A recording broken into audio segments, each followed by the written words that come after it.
La veille de Noël, dans les vieilles maisons, le silence n'est jamais vide. Il se dépose sur les meubles, il s'accroche aux rideaux, il respire à travers les boiseries comme une bête ancienne qui connaît tous vos secrets. Dans mon domaine, il avait l'odeur mêlée de la cire d'abeille, de la pierre froide et du laurier que le Mistral avait secoué toute la journée contre les volets. Au dehors, les rangées de lavande dormaient noires sous la lune d'hiver, nues et modestes, loin des cartes postales de juillet. L'hiver disait toujours la vérité sur la Provence. Il lui retirait ses bijoux. J'avais dressé la table pour 3. C'était une vieille habitude dont je n'arrivais pas à me défaire, non par faiblesse, mais par discipline. Il faut du courage pour maintenir les formes quand les sentiments ont déjà déserté. Sur la nappe de lin ivoire, j'avais posé les assiettes de porcelaine fine qui n'étaient sorties qu'au Noël, aux baptêmes et aux enterrements. Les couverts d'argent portaient encore, si l'on regardait bien, les minuscules initiales de la famille de mon mari. Un héritage de gens qui avaient cru, avec la superbe propre aux lignées usées, que la gravure d'un nom empêchait le déclin. La soupe refroidissait doucement dans la soupière. Une soupe simple, de châtaigne et de céleri, veloutée, parfumée au thym, ce genre de plat que Paris appelle volontiers rustique lorsqu'il veut dire inférieur. À côté, le foie gras reposait sur son plat de faïence. Les copeaux de truffes attendaient dans leur petit bol et j'avais ouvert une bouteille de rouge de 1996.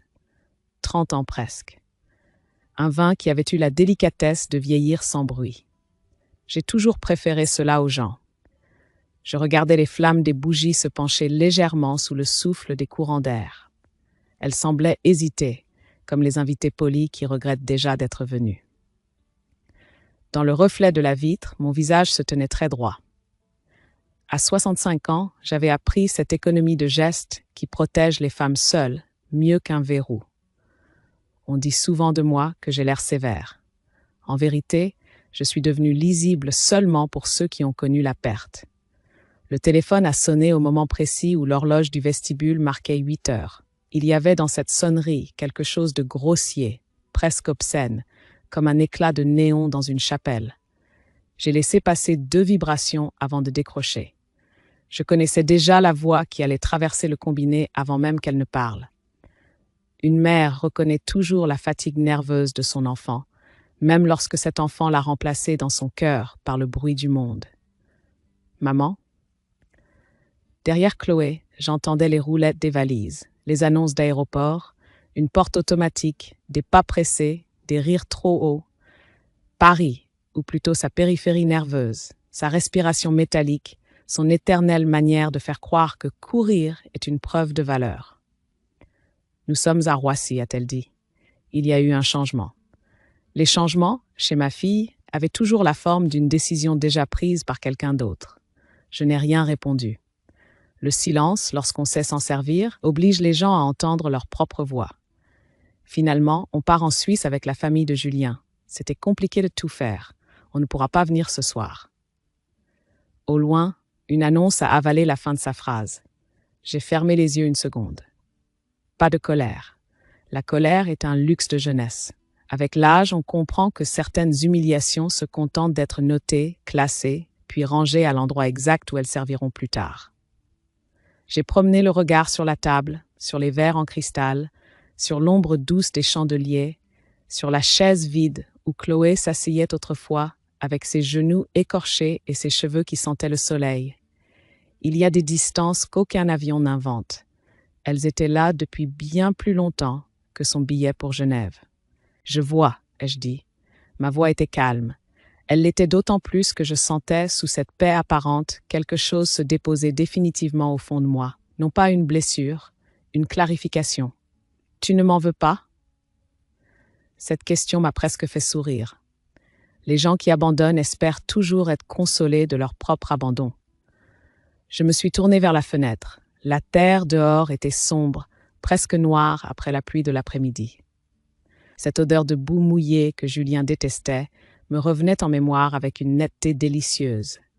Il appelait cela une odeur de pauvreté. Les hommes qui n'ont jamais rien créé confondent souvent la terre avec la honte. « Non, ma chérie, ai-je répondu, je vous souhaite un voyage mémorable. Il y a eu un bref silence de l'autre côté, le temps peut-être qu'elle perçoive, sans pouvoir encore la nommer, l'inflexion exacte de ma phrase. Puis elle a parlé trop vite, comme on referme une porte sur un courant d'air. Elle m'a embrassé d'un mot distrait. La ligne a coupé. Je suis restée debout quelques secondes, le téléphone à la main. Puis j'ai reposé le combiné, tiré la chaise de ma fille et l'ai doucement repoussée sous la table. Il fallait toujours commencer par remettre les choses à leur place. 2 heures de route. C'était la distance exacte qui séparait mon domaine du tumulte parisien où Chloé et Julien avaient choisi de vivre. 2 heures seulement, mais dans l'imaginaire de ma fille, ce trajet avait fini par prendre les proportions d'une expédition arctique. Les villes modernes ont ce talent étrange. Elles rétrécissent le monde tout en agrandissant les prétextes. Je me suis servi un peu de vin. Le verre captait la lumière des bougies avec une lenteur presque cérémonielle. Un vin rouge qui avait traversé presque 30 années de silence dans une cave sombre, patient, modeste, sans jamais exiger l'attention de personne.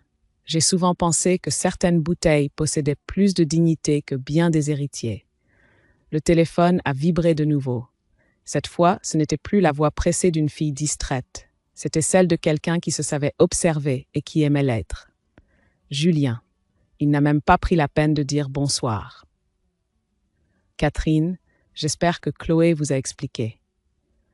Je n'aimais pas cette manière qu'il avait d'utiliser mon prénom comme une signature bancaire. Les hommes de finance pensent souvent que supprimer les titres donne l'illusion de l'égalité. En réalité, cela trahit surtout leur besoin de domination. Elle m'a dit que vous partiez en Suisse. Derrière lui, les annonces d'embarquement continuaient de crépiter comme des insectes électriques. J'imaginais déjà à l'aéroport. Les vitrines de luxe, les manteaux trop chers, les regards pressés de gens convaincus d'appartenir à un monde supérieur parce qu'ils changent de fuseau horaire. Il a laissé échapper un petit rire. Vous comprenez, les fêtes, les obligations familiales. Mon père organise quelque chose de très important au château. Le château. Je connaissais ce mot depuis mon enfance. Dans la vallée de la Loire, il était prononcé avec une gravité presque religieuse. Pourtant, dans la bouche de Julien, il sonnait comme un slogan publicitaire. Bien sûr, ai-je dit. Il a hésité une seconde, comme s'il pesait la suite de sa phrase. Les hommes qui ont appris à négocier savent toujours ménager un moment de suspension avant l'insulte. Vous savez, faire 2 heures de voiture la veille de Noël pour un dîner à la campagne, ce n'est pas très raisonnable. La campagne. Le mot s'est posé dans la pièce comme un insecte mort. Je n'ai rien répondu. Je regardais la vapeur qui montait encore paresseusement de la soupière. Une soupe faite avec les légumes du jardin, les mêmes qui avaient nourri Chloé pendant toute son enfance. Elle avait grandi avec la terre sous les ongles et le soleil dans les cheveux, et pourtant, à Paris, elle avait appris à parler de ces choses comme d'un souvenir embarrassant. Julien a repris, plus léger maintenant, presque jovial. On vous fera livrer quelque chose de bien. Un panier gastronomique de la maison Fauchon, peut-être. Ce sera plus pratique que tout ça. Tout ça. Il devait imaginer ma table comme une caricature provinciale. La vieille mère solitaire, les recettes simples, les chandelles trop longues. Je me suis levée pour fermer légèrement un volet. Le Mistral s'était levé et faisait frissonner les cyprès. Dans l'air froid montait l'odeur humide de la terre retournée par la pluie. Cette odeur qu'il appelait la boue. Je me suis souvenu d'un après-midi d'été où Chloé, enfant, avait couru dans les champs de lavande avec un panier trop grand pour elle. Elle revenait toujours couverte de poussière violette, les mains tachées de pollen, riant comme si la vie entière n'était qu'un jeu de cache-cache entre les collines. Les souvenirs ne disparaissent jamais. Ils attendent seulement le moment exact pour se transformer en preuve.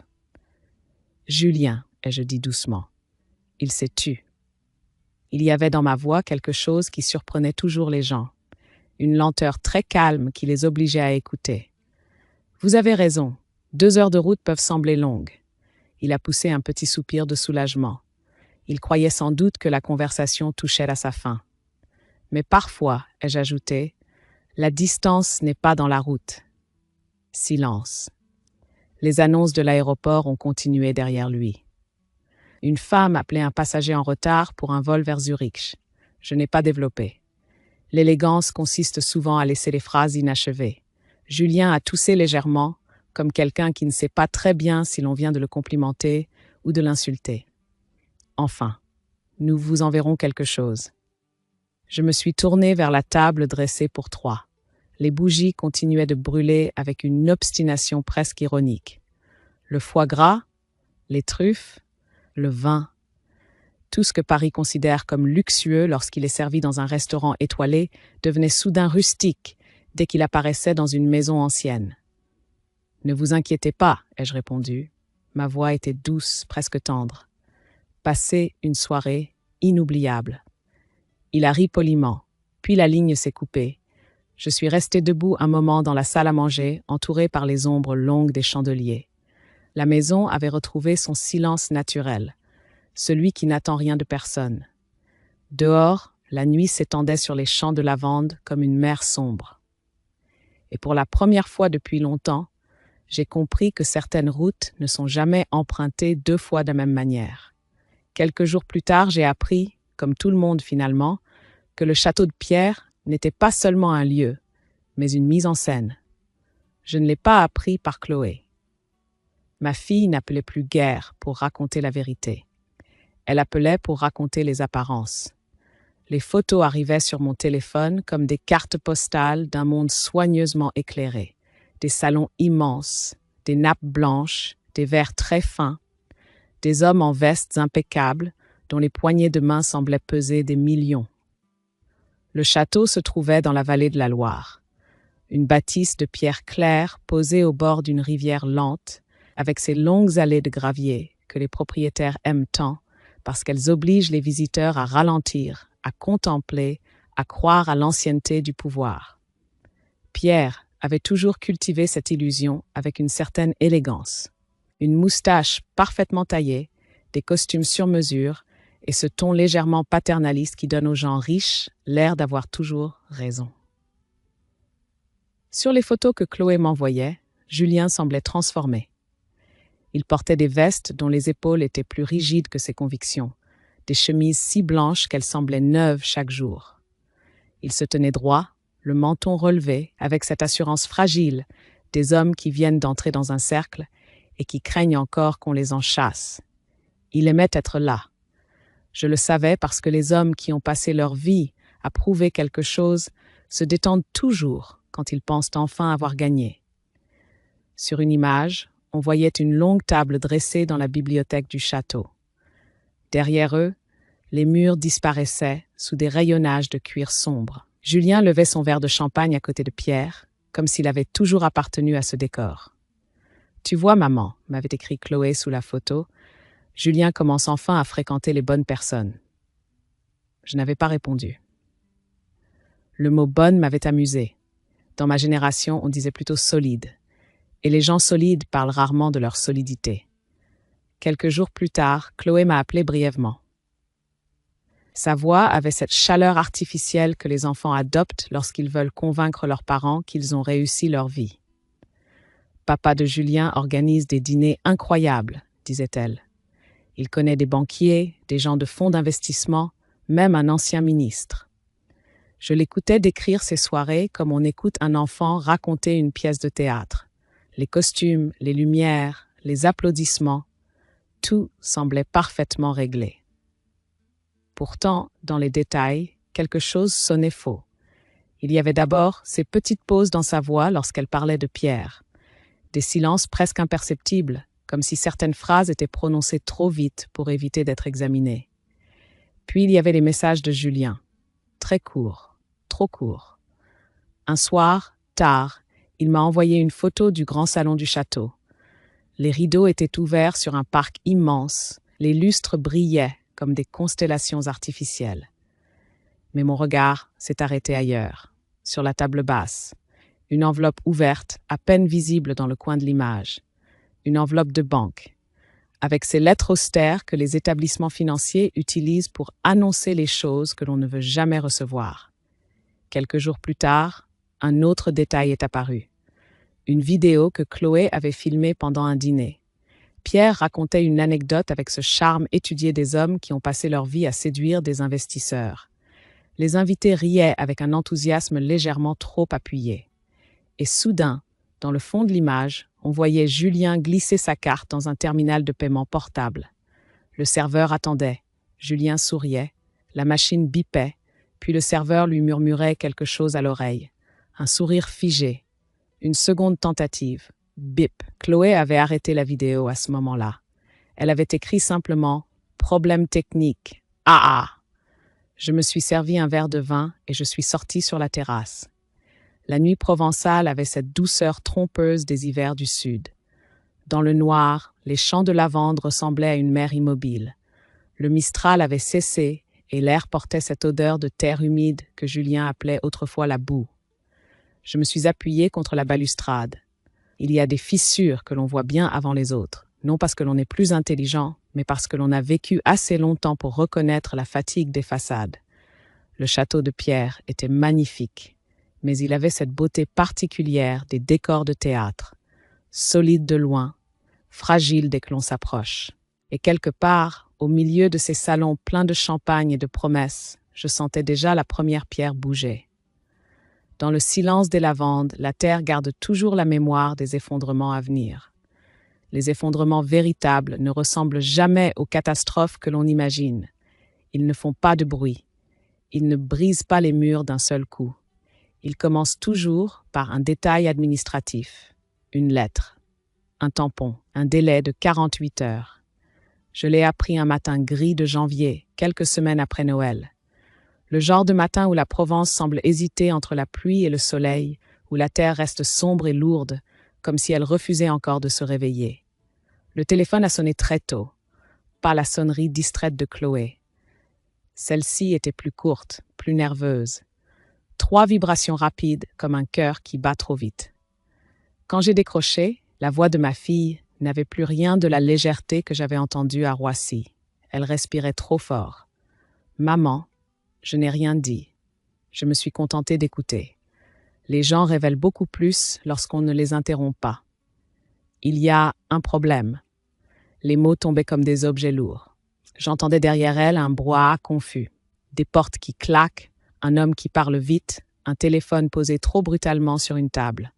Puis la voix de Julien a surgi, plus sèche, plus tranchante. « Catherine, je vais être directe. Il y a eu une enquête. » Il prononçait le mot « enquête » comme un banquier prononce « fluctuation ».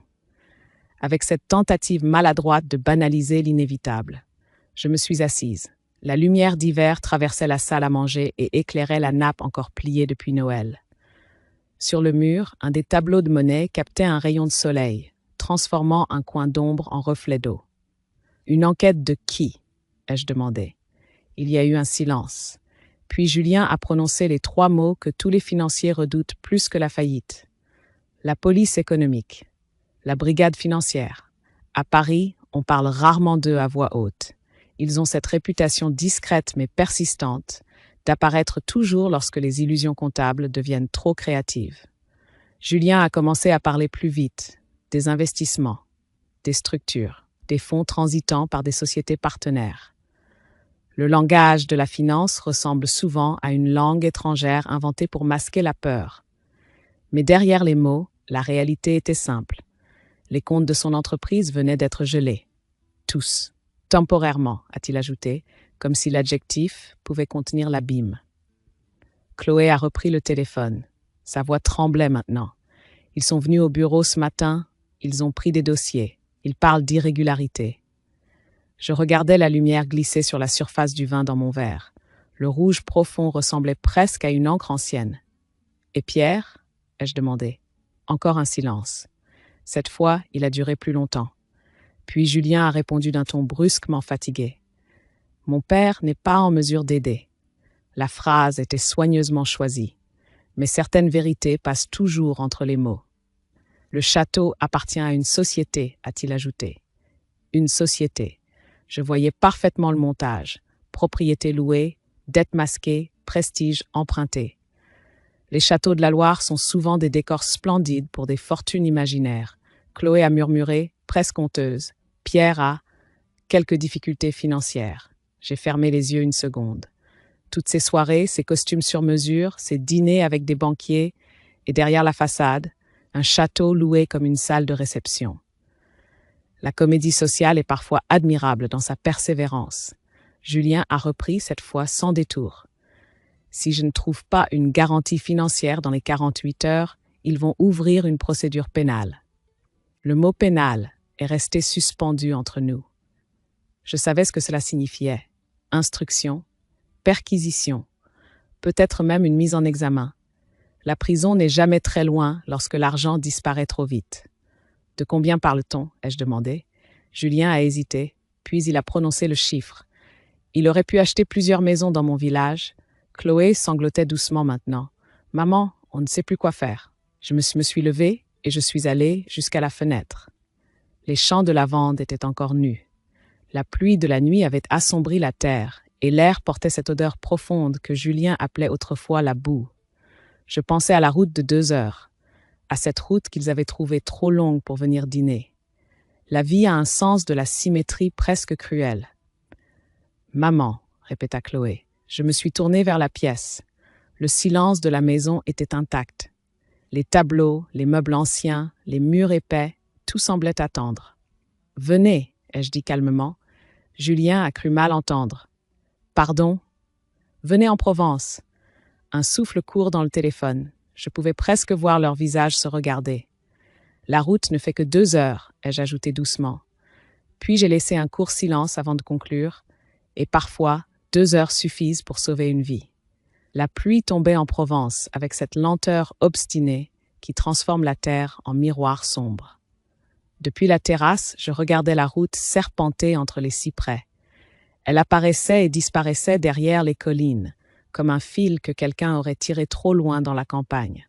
2 heures. C'était le temps exact qu'il leur faudrait pour venir jusqu'ici. Le même trajet qu'ils avaient jugé trop pénible quelques jours plus tôt. Les routes ont parfois une mémoire ironique. Je savais qu'ils viendraient. Lorsque l'on est acculé, l'orgueil devient un luxe inutile. Julien avait peut-être passé des années à parler de rendement et d'investissement, mais au fond, il restait un homme comme les autres. Face à la menace d'une cellule et d'une porte métallique, les calculs changent très vite. Vers midi, le ciel s'est éclairci. Le Mistral avait balayé les nuages et laissé derrière lui cet air transparent qui rend la Provence presque irréelle. Les champs de lavande, encore bruns en cette saison, formaient des lignes régulières jusqu'à l'horizon. Dans quelques mois, ils seraient violets et parfumés. Pour l'instant, ils ressemblaient à une mer sèche. J'ai préparé du café. Pas par hospitalité, par précision. Les gestes simples permettent de maintenir l'ordre lorsque les visiteurs arrivent avec leur chaos. La maison était silencieuse. Les tableaux regardaient les murs avec la patience des choses qui ont vu passer plusieurs générations de drames familiaux. Sur la cheminée, une petite pendule de marbre avançait d'un tic-tac discret, comme si elle se moquait de la panique humaine. À 14h47 exactement, j'ai entendu le moteur. Un moteur puissant, trop nerveux pour une route de campagne. Le bruit s'est arrêté brusquement devant la grille. Je n'ai pas bougé. Quelques secondes plus tard, la porte de la voiture a claqué. Puis une autre. Des pas précipités sur le gravier. J'imaginais déjà la scène. Julien au volant, crispé. Chloé à côté, les yeux rougis, répétant les mêmes phrases depuis Paris. « On va trouver une solution. Maman comprendra. » Le gravier a encore craqué. Ils avaient oublié combien ce bruit pouvait être long. Les allées anciennes sont faites pour ralentir les arrivées. C'est une politesse que l'architecture impose aux visiteurs trop pressés. La porte d'entrée s'est ouverte avant qu'il n'ait le temps de sonner. Chloé s'est arrêtée net. Elle avait toujours été belle, mais la beauté change lorsque la peur apparaît dans les yeux. Ses cheveux étaient attachés à la hâte, son manteau mal fermé. Julien, derrière elle, semblait plus petit que dans les photos de la Loire. Les hommes qui perdent leur argent perdent aussi quelques centimètres. « Maman ?» Elle a dit ce mot comme on demande pardon. Je me suis contentée de les regarder. La voiture garée devant la maison brillait encore sous la lumière d'hiver. Une berline noire, neuve, silencieuse, le genre de véhicule que les banquiers aiment parce qu'il annonce la réussite avant même que le conducteur ne parle. Julien a tenté un sourire. « Catherine, merci de nous recevoir. » Il n'utilisait plus mon prénom avec la même désinvolture. Je les ai invités à entrer d'un geste calme. Dans le vestibule, l'odeur de la maison les enveloppait immédiatement. La pierre froide, la cire et cette note humide de terre que le Mistral avait apportée depuis les champs. Julien a froncé légèrement les narines. Je me suis souvenu de ce qu'il avait dit autrefois. La boue. Chloé, elle, regardait autour d'elle avec un air presque étranger, comme si la maison de son enfance était devenue un lieu qu'elle visitait pour la première fois. Les souvenirs ont parfois cette cruauté. Ils restent là où nous les avons laissés, mais nous ne savons plus comment y entrer. Nous sommes passés dans le salon. Les rideaux étaient ouverts sur les collines. La lumière d'hiver dessinait des lignes pâles sur le parquet ancien. Julien a pris la parole le premier. Les hommes d'affaires préfèrent toujours parler avant que le silence ne les juge. Catherine, je vais être honnête. La situation est sérieuse, très sérieuse. Il s'est arrêté, cherchant les mots qui pourraient rendre la catastrophe respectable. Si je ne présente pas une garantie financière rapidement, l'instruction va commencer. Instruction. Le mot sonnait maintenant plus lourd que dans le téléphone. Chloé s'est avancée vers moi.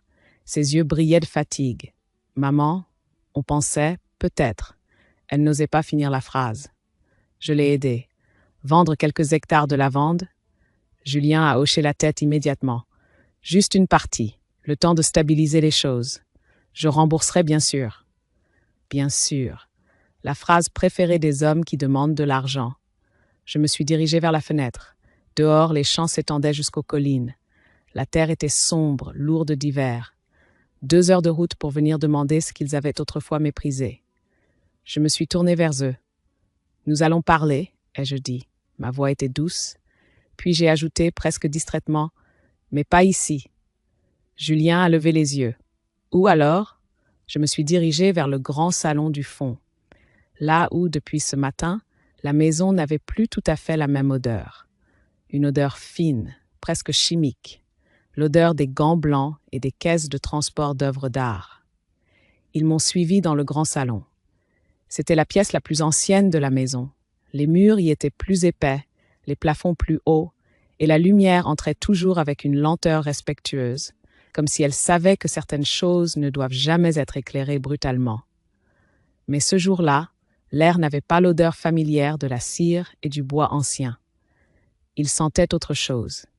Une odeur propre, presque clinique, celle des gants de coton, des papiers de protection et des solvants doux utilisés pour préserver les œuvres anciennes. Une odeur que l'on ne rencontre pas dans les maisons de campagne, mais dans les salles de vente où les fortunes changent de main sans faire de bruit. Julien s'est arrêté au seuil. Chloé aussi. La pièce n'était pas vide.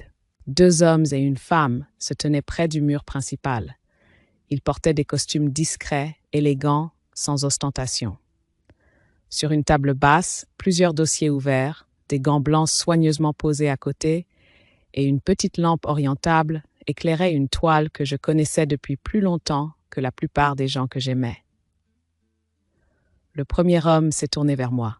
« Madame Catherine, nous venions justement de terminer l'examen. » Sa voix avait ce ton neutre que prennent les experts lorsqu'ils parlent d'objets qui valent plus que certaines existences. Je me suis approchée. Sur le mur, l'un des tableaux avait été décroché. À sa place, il ne restait qu'un rectangle légèrement plus clair dans la tapisserie ancienne. Une trace de silence, comme si le mur avait respiré pendant 1 siècle sous le poids de la toile. Le tableau reposait maintenant sur un chevalet mobile. Claude Monet. Un paysage de rivière, baigné de cette lumière tremblée que seuls les impressionnistes savaient capturer. Les touches de peinture semblaient encore vibrer comme si le soleil s'y était posé quelques minutes plus tôt. Julien a murmuré quelque chose. Un mot à peine audible. Mon Dieu, je l'ai regardé. Il avait changé de couleur. Les hommes de finance savent reconnaître la valeur immédiatement, même lorsqu'ils prétendent aimer l'art pour d'autres raisons. L'expert a continué calmement. L'authenticité ne fait aucun doute. La provenance familiale est parfaitement documentée. Il a tourné une page dans son dossier. L'estimation actuelle se situe entre 18 et 22 millions d'euros. Le silence qui a suivi était presque physique. Chloé a posé la main contre le dossier d'une chaise, comme si la pièce s'était mise à pencher légèrement. Julien fixait le tableau avec cette expression particulière que prennent les hommes lorsqu'ils comprennent qu'ils ont mal évalué quelqu'un. Et ce n'est que le premier, a ajouté la femme de l'équipe. Elle s'est dirigée vers le mur opposé. Là, une seconde toile venait d'être descendue. Moins lumineuse, plus douce dans ses couleurs, mais immédiatement reconnaissable pour quiconque a déjà fréquenté une salle de vente. Renoir. Une scène de jardin, presque intime, où la lumière semblait tomber à travers les feuilles d'un arbre invisible. Celle-ci, a-t-elle dit, pourrait dépasser les 15 millions selon le marché actuel. Julien a reculé d'un pas. Je pouvais presque entendre les calculs se former dans sa tête. Les dettes, les garanties, les délais judiciaires, tout se transformait soudain en chiffres différents. Je me suis approché de la table où les experts avaient posé leurs documents. « Merci », ai-je dit simplement. L'homme a hoché la tête. « Sotheby's peut organiser la vente très rapidement si vous le souhaitez. La provenance et l'état des œuvres facilitent énormément les choses. » Sotheby's. Le mot a flotté dans la pièce comme une signature invisible. Je me suis tournée vers Chloé et Julien. Ils me regardaient maintenant comme on regarde quelqu'un que l'on croyait connaître et qui vient soudain de déplacer les murs de la réalité. Julien a parlé le premier. Sa voix n'avait plus rien de l'assurance qu'il utilisait à Paris. « Catherine, je ne savais pas que… » Je l'ai interrompu d'un geste léger. « Que la boue pouvait cacher autre chose que de la terre ?» Il n'a pas répondu. Chloé avait les yeux fixés sur le Monet. Elle semblait chercher dans sa mémoire l'image de ce tableau accroché depuis toujours dans la maison de son enfance, comme un meuble familier dont on oublie la valeur. Je me suis dirigée vers la fenêtre. Dehors, les champs de lavande étaient immobiles sous le ciel clair. La lumière de l'après-midi dessinait de longues ombres sur la terre humide. Quand je me suis retournée, Julien me regardait avec une attention nouvelle. Les hommes comprennent très vite quand quelqu'un d'autre possède la clé de leur avenir. Catherine, il s'est arrêté. Pour la première fois depuis que je le connaissais, il semblait chercher ses mots avec prudence. « Est-ce que vous envisagiez déjà de vendre ces tableaux ?» Je me suis approchée du Monet. Les couleurs étaient plus profondes à cette distance, presque vivantes. « Oui », ai-je répondu doucement. Puis j'ai posé la main sur le dossier d'une chaise et ajouté, avec la même tranquillité, « Pour sauver quelqu'un ». Le silence s'est abattu sur la pièce. Julien a levé les yeux vers moi, et dans son regard, pour la première fois, il y avait quelque chose que je n'avais jamais vu auparavant. De la dépendance. Le soir est tombé doucement sur la Provence, comme un rideau de velours que l'on tire sans bruit. La lumière s'est retirée des champs de lavande, et les collines ont pris cette teinte violette presque irréelle qui annonce les nuits d'hiver. Dans la salle à manger, les bougies brûlaient déjà. J'avais remis la table, exactement comme la veille de Noël. La même nappe de lin, les mêmes assiettes anciennes, le même vin rouge qui avait attendu patiemment dans la cave pendant presque 30 ans. Même la soupière était là, posée au centre de la table comme une vieille vérité que personne ne veut entendre. Chloé et Julien étaient assis en face de moi. Ils avaient retrouvé une posture plus calme, mais leur silence avait changé de nature.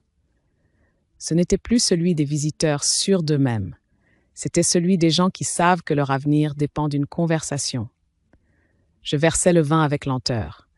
Le liquide sombre captait la lumière des bougies et la renvoyait en reflets rouges sur la nappe blanche.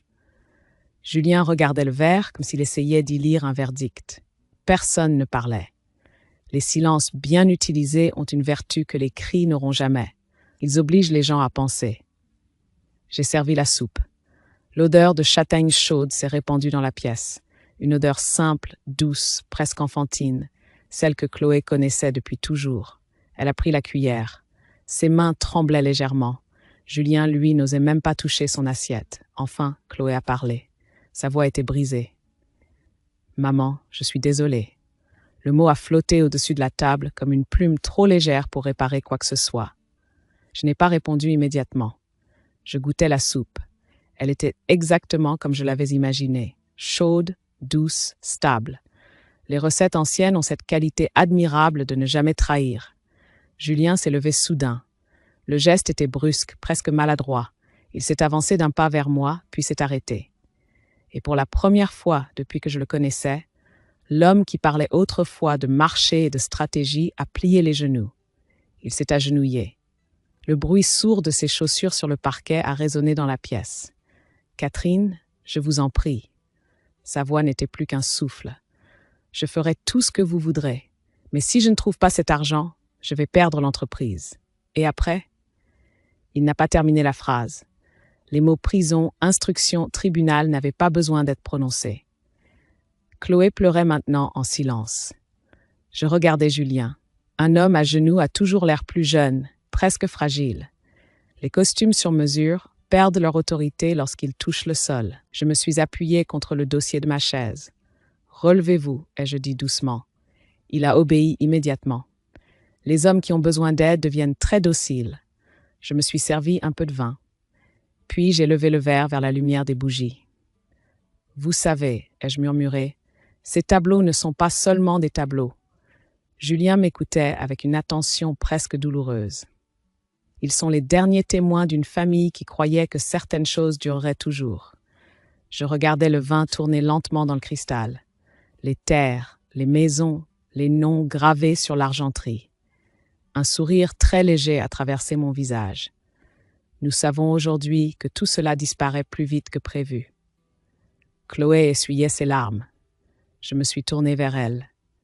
J'ai vendu 2 morceaux de mémoire aujourd'hui. Sa tête s'est relevée brusquement. Les monnaies? J'ai hoché la tête. Les experts repartiront demain avec les tableaux. Julien a ouvert la bouche. Je voyais déjà les chiffres courir dans son esprit. Catherine, je l'ai interrompue calmement. L'argent couvrira largement ce que vous devez. Le silence qui a suivi était presque violent. Chloé s'est levée d'un bond. « Maman, tu ferais ça pour nous ?»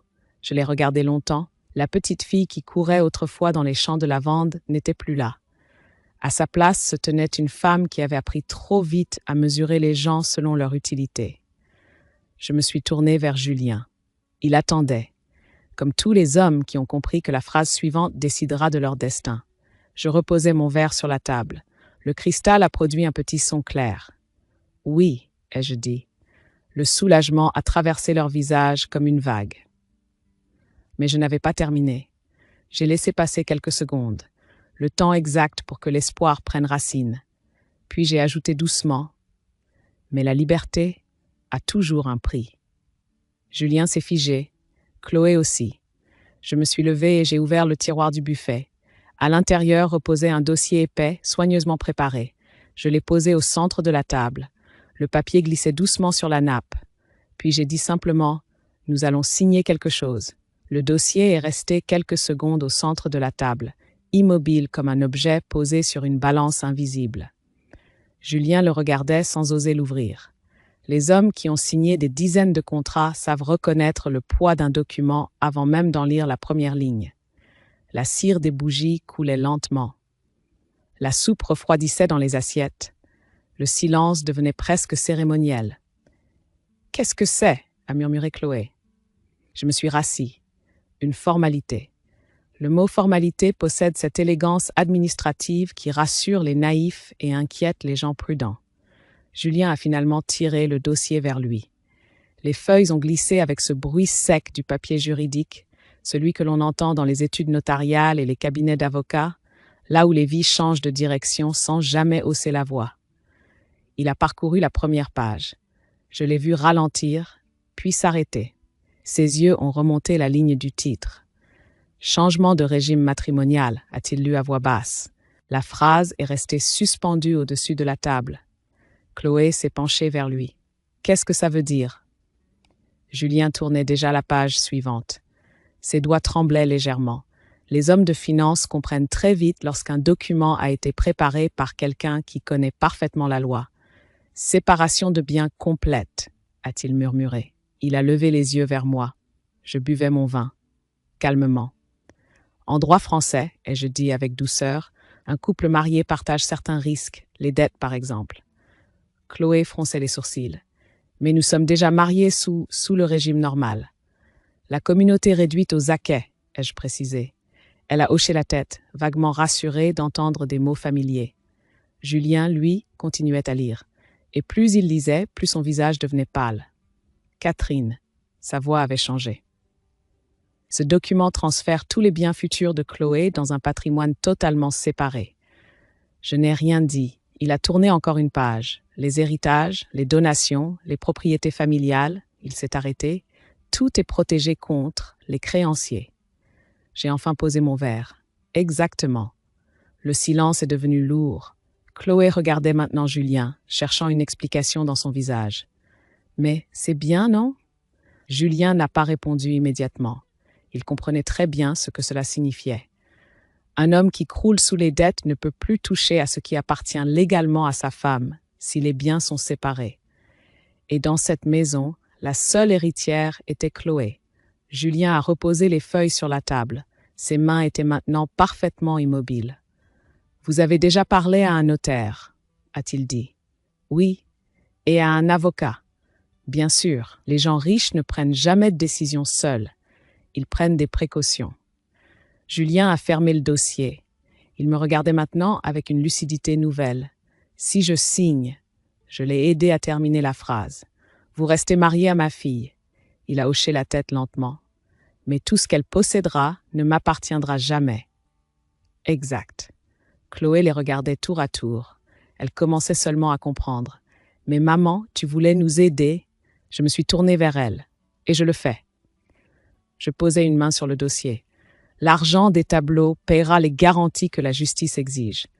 Julien évitera l'instruction immédiate. Julien a expiré lentement. La tension dans ses épaules trahissait l'ampleur du soulagement qu'il essayait encore de contenir. Mais je n'avais pas terminé.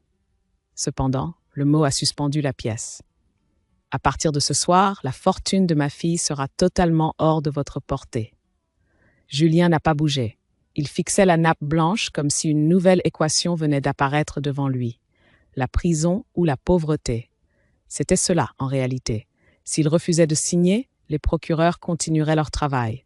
S'il signait, il resterait dans la famille, mais sans jamais pouvoir toucher à ce qui la faisait vivre. Chloé murmura. « Julien, dis quelque chose. » Il leva lentement la tête. Dans ses yeux, je voyais quelque chose que je n'avais jamais vu auparavant. Pas de colère, pas d'orgueil, seulement la fatigue brutale d'un homme qui découvre que les règles du jeu ont changé. Je glissai un stylo sur la table. Le métal produisit un petit bruit clair. « Vous avez le choix, » dis-je doucement. Puis je me levai et ajoutai presque avec tendresse, « Mais le procureur, lui, ne vous laissera pas beaucoup de temps. » Le stylo est resté longtemps immobile entre les doigts de Julien. On aurait pu croire que la maison entière retenait son souffle. Même la pendule de marbre semblait ralentir son tic-tac pour observer l'homme qui pesait sa liberté contre son orgueil. Chloé le regardait avec une anxiété presque enfantine. « Julien !» Il n'a pas levé les yeux. Les hommes qui ont passé leur vie à signer des contrats n'aiment pas signer celui qui les réduit. Pourtant, il savait parfaitement que les choix véritables sont toujours les plus courts. Il a ouvert le dossier une dernière fois. Ses yeux ont parcouru les pages avec une rapidité fatiguée. Les articles du Code civil, les clauses de séparation patrimoniale, les références notariales, tout était là, propre, irréprochable, sans aucune brutalité apparente. La loi française a cette élégance. Elle peut transformer une punition en précaution. Julien a expiré lentement, puis il a signé, un simple mouvement de la main, une ligne noire sur du papier blanc. Et pourtant, dans ce geste, quelque chose venait de basculer pour toujours. Le bruit de la plume sur le papier était presque imperceptible. Chloé a fermé les yeux un instant. Moi, je regardais simplement la signature sécher. « Bien », ai-je dit calmement. Je refermai le dossier. La pièce sembla se détendre légèrement, comme si la tension avait quitté les murs. Julien s'est levé. Il avait l'air plus vieux. Ce n'était pas seulement la fatigue, c'était cette transformation subtile qui arrive lorsque quelqu'un comprend que le monde ne lui appartient plus tout à fait. « Merci », a-t-il murmuré. Je n'ai pas répondu. Je me suis dirigé vers la fenêtre. Dehors, la nuit s'était installée sur les champs de lavande. Le mistral avait cessé, laissant derrière lui une odeur humide de terre noire, la boue. Le mot m'a traversé l'esprit avec une ironie douce. Lorsque je me suis retournée, Julien avait retrouvé un peu de son assurance. Les hommes reconstruisent très vite leur posture lorsqu'ils pensent avoir survécu au pire. Les tableaux, a-t-il commencé. Je l'ai interrompu d'un geste léger. Les experts partiront demain, l'argent suivra dans quelques jours. Il a hoché la tête. Chloé semblait enfin respirer normalement. Ses épaules s'étaient relâchées et dans ses yeux brillait déjà cette lueur d'espoir qui apparaît lorsque la catastrophe recule. Je suis allé vers le vestibule. Il reste une chose, ai-je dit. Julien m'a suivi. La porte d'entrée était ouverte sur la nuit fraîche. La berline noire brillait sous la lumière extérieure, impeccable, silencieuse, comme une promesse intacte. Je tendis la main. Les clés. Julien cligna des yeux. Pardon, la voiture. Il regarda Chloé, puis moi. Je ne comprends pas, je souris légèrement. C'est très simple. Il sortit lentement les clés de sa poche. Le petit logo métallique scintillait entre ses doigts. Ce véhicule, ai-je poursuivi calmement, représente une valeur non négligeable. Julien restait immobile. Et comme vous le savez maintenant, les dettes se paient. Je pris les clés. Le métal était froid. Elle sera vendue demain matin. L'argent contribuera au fonds de garantie. Chloé ouvrit la bouche. Mais comment allons-nous rentrer? Je désignai la route sombre qui descendait vers la vallée. La gare est à 40 minutes à pied. Le vent léger faisait frissonner les cyprès. Julien ne disait rien. Je continuais d'un ton parfaitement paisible. Vous m'avez expliqué un jour que 2 heures de route pour venir ici était une épreuve. Je posai les clés sur la petite console du vestibule. Le tintement fut clair. J'ai pensé qu'il serait charitable de vous libérer de cette fatigue. Chloé me regardait comme si elle découvrait quelqu'un d'autre. Je m'approchai d'elle. Ma voix resta douce. Marcher un peu ne fait jamais de mal. Je jetai un dernier regard vers la voiture noire et l'air de la terre. Je marquai une courte pause, puis j'ajoutai « aide parfois à retrouver le sens des choses ». Personne ne parla. Ils sortirent finalement dans la nuit. Le gravier craqua sous leurs pas, plus lentement cette fois. Lorsque la porte se referma derrière eux, la maison retrouva son silence. Un silence profond. Celui des vieilles pierres qui savent que certaines leçons ne se donnent qu'une seule fois. Le lendemain matin, la Provence s'est réveillée dans une lumière d'une pureté presque irréelle. Après les pluies de l'hiver, le Mistral avait nettoyé le ciel pendant la nuit. L'air semblait lavé, presque fragile. Depuis la terrasse, les collines se dessinaient avec une netteté que l'on ne voit qu'en janvier, lorsque les touristes sont partis et que la terre respire enfin pour elle-même. Les champs de lavande étaient silencieux. En cette saison, ils n'avaient rien de la splendeur violette que les photographes aiment tant. Ils étaient bruns, modestes, presque austères. Mais c'est précisément ainsi que je les préférais. Les choses simples sont souvent les plus sincères. Au loin, un moteur s'est éloigné sur la route, la berline noire. Les hommes de l'agence automobile étaient venus la chercher tôt avec la politesse discrète de ceux qui savent qu'ils manipulent des objets chargés de fierté blessée. L'argent rejoindrait bientôt les comptes des avocats et des banques. Les dettes commencent toujours par un chiffre. Elles se terminent presque toujours par une leçon. Je marchais lentement entre les rangées de lavande. La terre était encore humide sous mes chaussures. Elle dégageait cette odeur profonde, presque minérale, que Julien avait appelée autrefois la boue. Je me suis arrêté un instant pour respirer. Il y a quelque chose de rassurant dans l'odeur de la terre mouillée. Elle rappelle que tout ce qui tombe finit toujours par nourrir quelque chose. La veille, les experts de Sotheby's avaient emballé les tableaux avec des gestes méticuleux. Les caisses de transport étaient parties dans un camion blanc, comme des cercueils élégants emportant un siècle de souvenirs. Le Monet, le Renoir, des morceaux de lumière qui avaient vécu sur ces murs plus longtemps que la plupart des êtres humains. Lorsque la dernière caisse avait quitté la maison, je n'avais ressenti ni tristesse ni regret, seulement du silence. Un silence propre, presque neuf. Je me suis arrêté au milieu du champ. Le vent léger faisait frissonner les tiges sèches de lavande. Le bruit ressemblait à un murmure ancien, comme si la terre racontait des histoires que seuls les gens patients peuvent entendre. Je pensais à Chloé, à la petite fille qui courait autrefois entre ses rangées, les mains tachées de violet, riant sans savoir que le monde finirait un jour par lui apprendre la valeur des choses. Elle apprendrait. pas par punition, par nécessité. Quant à Julien, il avait fait ce que font tous les hommes intelligents lorsqu'ils se retrouvent au bord d'un précipice. Il avait signé. La loi ferait maintenant son travail, les avocats aussi. Les dettes seraient négociées, les garanties déposées, les procédures ralentiraient. Il garderait sa liberté. Mais certaines signatures laissent des traces plus profondes que les procès. Je regardais le domaine. La maison ancienne, les cyprès, les collines au loin. Tout semblait étonnamment calme, comme si quelque chose de lourd avait quitté ses murs pendant la nuit. On croit souvent que l'argent achète la richesse. C'est faux. L'argent achète parfois le silence. Et le silence est une forme très rare de liberté. Je me suis penchée pour toucher la terre. Elle était froide, solide, patiente. Dans quelques mois, les lavandes fleuriraient à nouveau. Les champs redeviendraient violets, les abeilles reviendraient, et les visiteurs prendraient des photos en pensant contempler un paysage éternel. Ils ne sauraient rien des signatures, des dettes, des humiliations discrètes. La terre ne raconte jamais ces histoires-là. Je me suis redressée. Le vent s'était levé légèrement, faisant onduler les rangées de lavandes comme une mer calme.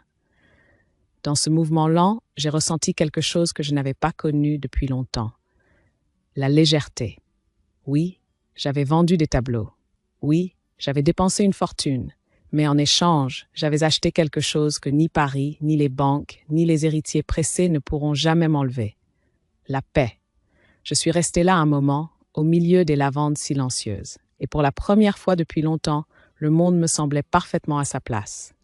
Il y a des histoires qui parlent d'argent et d'autres qui parlent de dignité. Celle-ci, en réalité, ne parle jamais vraiment d'argent. Elle parle du silence.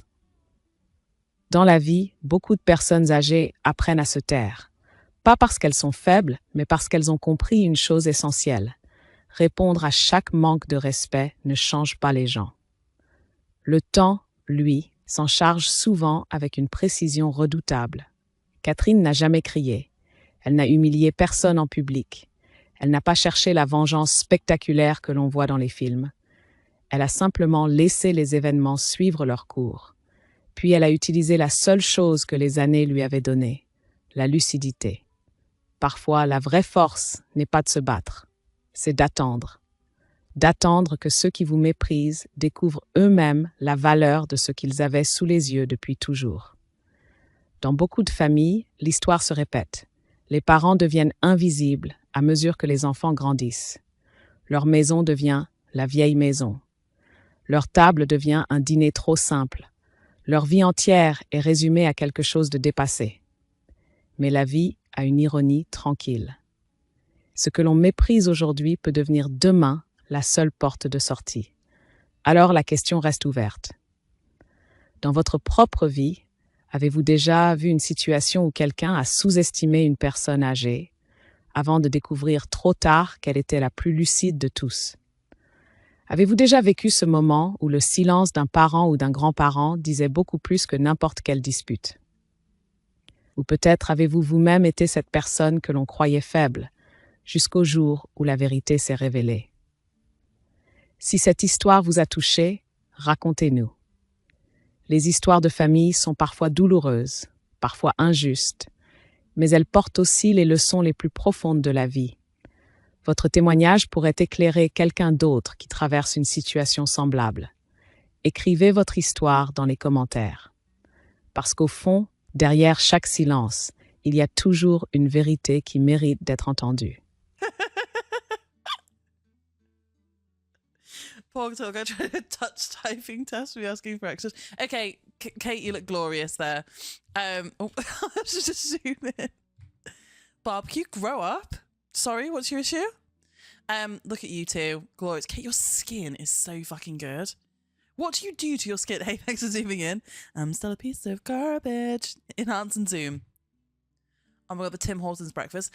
Unpopular opinion, one of the best breakfasts, worst fucking coffee. Kate feels as Holly zoomed in. Oh my god, the donuts though, really good. All round a really good weekend. They do a good breakfast though. Yeah. Sorry. Timmy breakfast, yeah, but really, really, really bad coffee. Are we all somewhat caught up? Did I miss anything? Have I offended anyone? My brain is rotten. I'd argue it's better than Krispy Kreme, yeah. Why did I just get an alert about my sub-goal? Music's loud again. Oh, because I changed... Ugh. Come here, hang on. There he is, that's why. Hi, Rez. Oh my god, guys, Rez has a job. Another person who recently got a job. Hi,